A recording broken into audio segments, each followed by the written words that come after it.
My name is Sherry.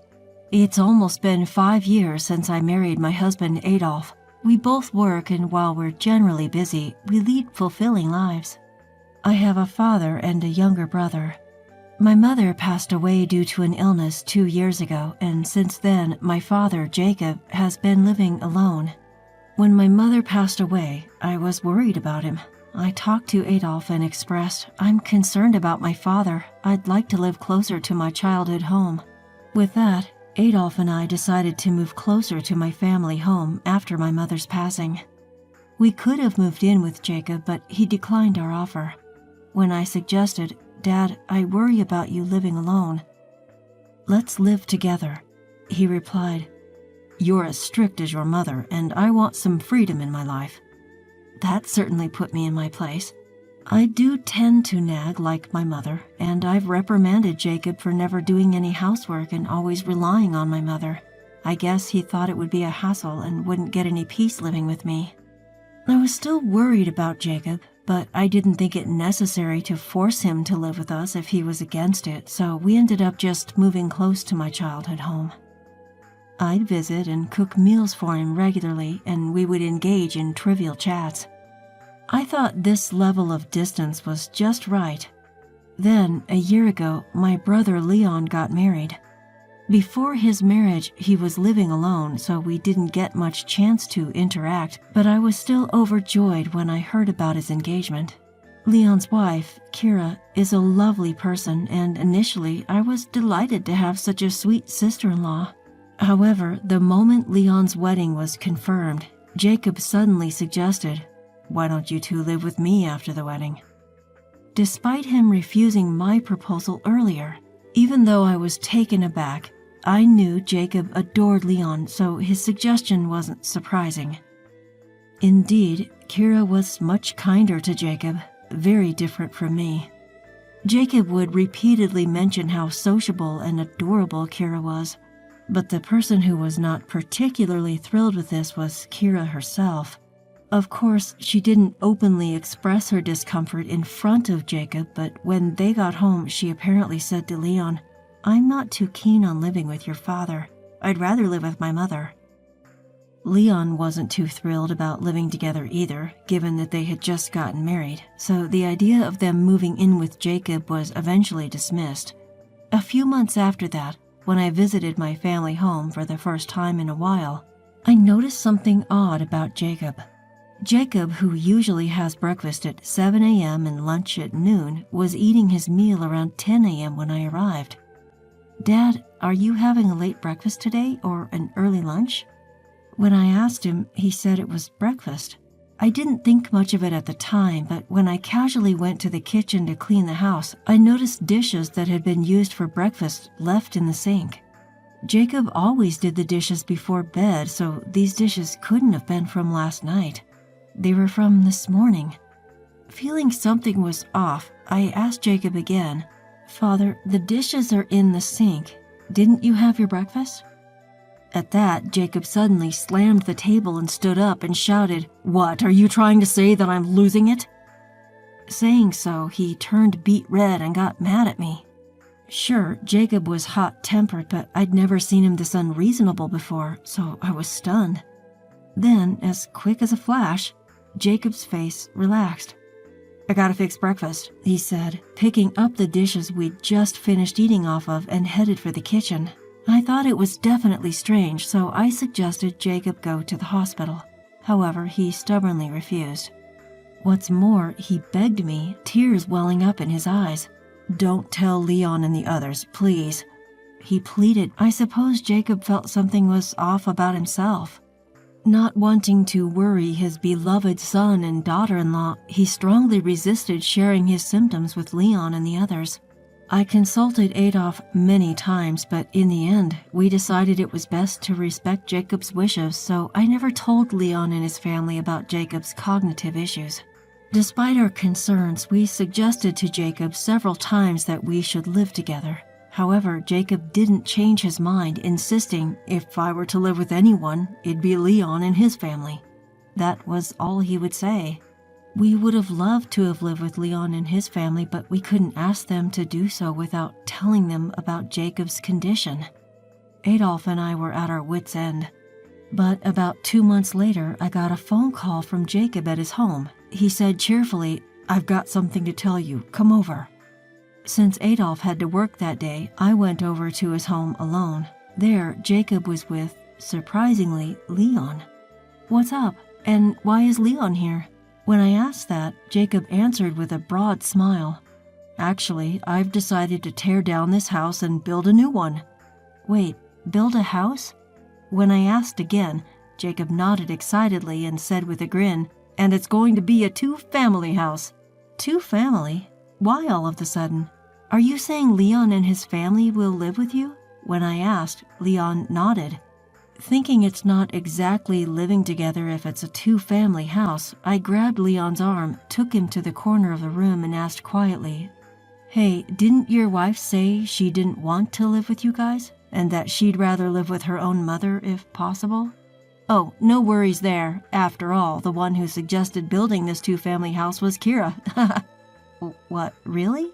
I'd always thought that Kira was against living with Jacob, so I never imagined that she was the one who planned this 2-family house project. Jacob showed me the floor plan, boasting to me, "Isn't it great?" More than that, I was unable to decipher Kira's intentions and was a bit worried. "Hey, did Kira really say okay? You guys aren't just pushing this on her, are you?" When I checked, both Jacob and Leon laughed. No, it was really her idea. She's worried about Dad." "You really got yourself a good wife, Leon. Unlike Sherry, Kira is adorable. You're a lucky guy." Saying so, they laughed out loud.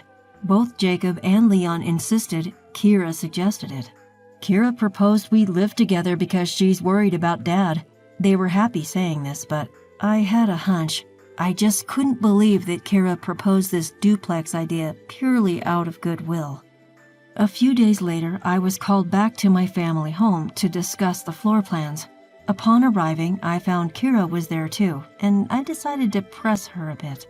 "Hey, Kira, are you really okay with this? Living together, I mean. You never seemed too keen on the idea." Upon hearing this, Kira smiled broadly and said, "Of course, I'm worried about my father-in-law, and as a daughter-in-law, I feel it's my duty to help as much as I can."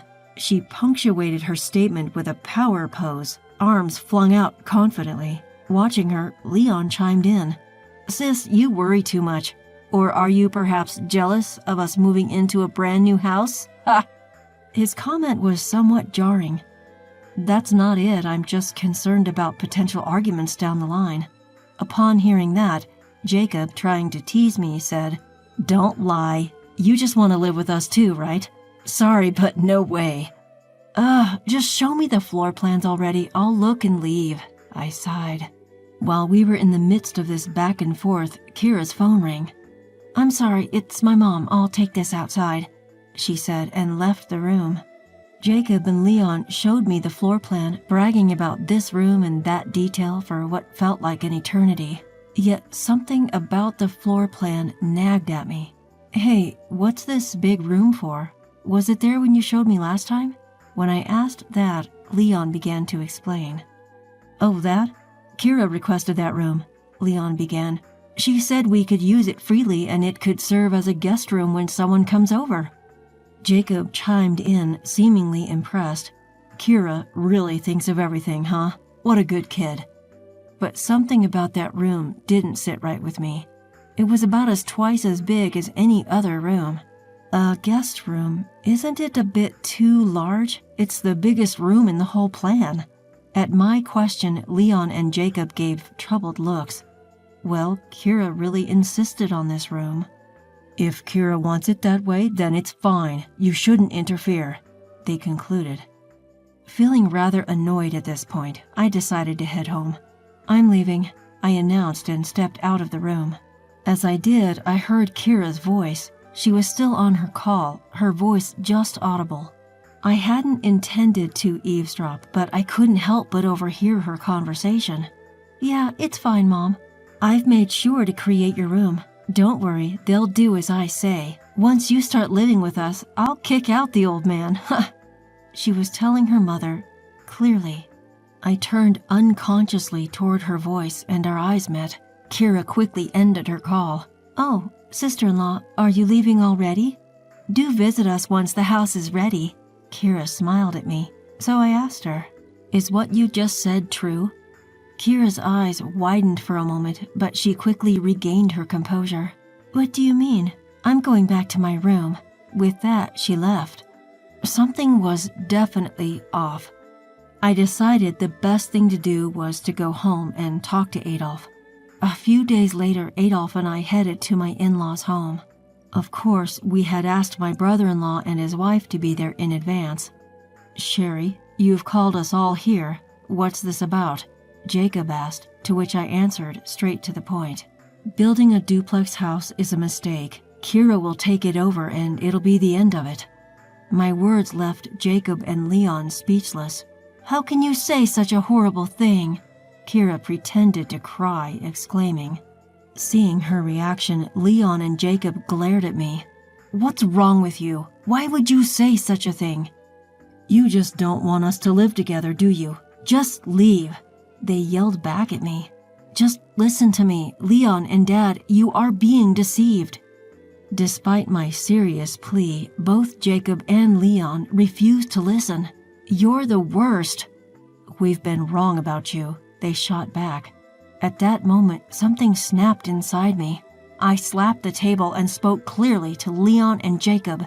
"Do you know that woman planned to bring in her mother after the duplex is built and kick Dad out, and you still want to build it?" With that, Kira shuddered. Leon and Jacob, taken aback by the truth, muttered, "No, it can't be true. Kira, you were worried about me and wanted to live together." They started mumbling. Kira, sensing trouble, quickly replied, "Of course, it's all for you, Father. My mom has nothing to do with it." She tried to dodge the situation, but I wasn't going to let that happen. I had no choice but to reveal the truth to her. "Okay, Kira, if you insist, but if you really want to build, buy the land of this house from me first." "What?" Kira was puzzled. "You see, the land where this family home is built was originally my mother's, and I got it in exchange for helping Leon, who was in a financial crisis at the time. I'm not going to let you use this land for your selfish purposes. If you really want to do it, I'll sell it to you at double the price. If you're really worried about Jacob and want to live together, you can afford that much, right?" With that, Kira fell silent. Jacob shouted, "Then I'll pay. Isn't that enough?" That's when Adolf, who had been silent all this time, finally spoke. "Dad, Leon, I hate to say this, but even if Sherry is hated by both of you, she's trying to protect you. If things go Kira's way and her mom moves in and Dad gets kicked out, Leon, can you take responsibility?" Adolf's calm and steady statement was strikingly credible, and both Jacob and Leon were stunned into silence. Seeing this, Kira, unable to stand it any longer, started to make a fuss. "Leon, you don't believe them, do you?" She started arguing. Kira directly addressed me. "Stop making absurd accusations. I'm not planning on letting my mom live here." So I asked Leon, "Leon, can I borrow your mobile phone? I've got this." "Huh?" "Just trust me. I'll call Kira's mom and see what's going on." Upon hearing that, Kira turned pale and yelled, "No, stop!" "Is there something you're worried about?" When I asked her, Kira glared at me and said, "Enough! There's no way I'd live with a bothersome father-in-law like you. I only thought of living together because you offered to pay for a nice duplex for Mom and me.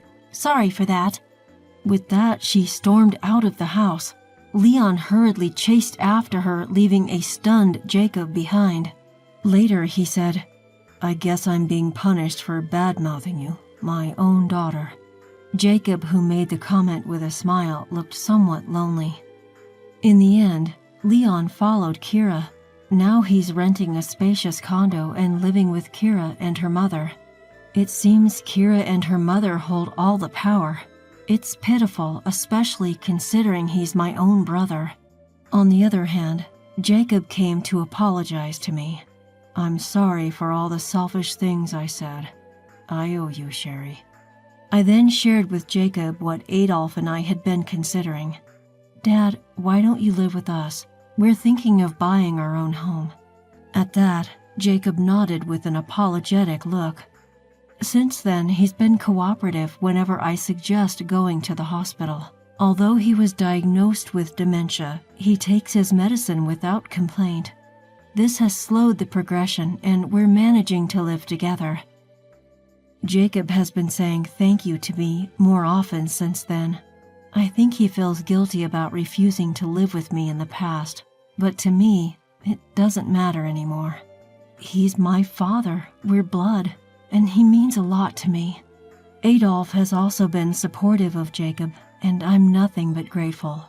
From now on, I plan to cherish each day in hopes of spending as much time as possible with Jacob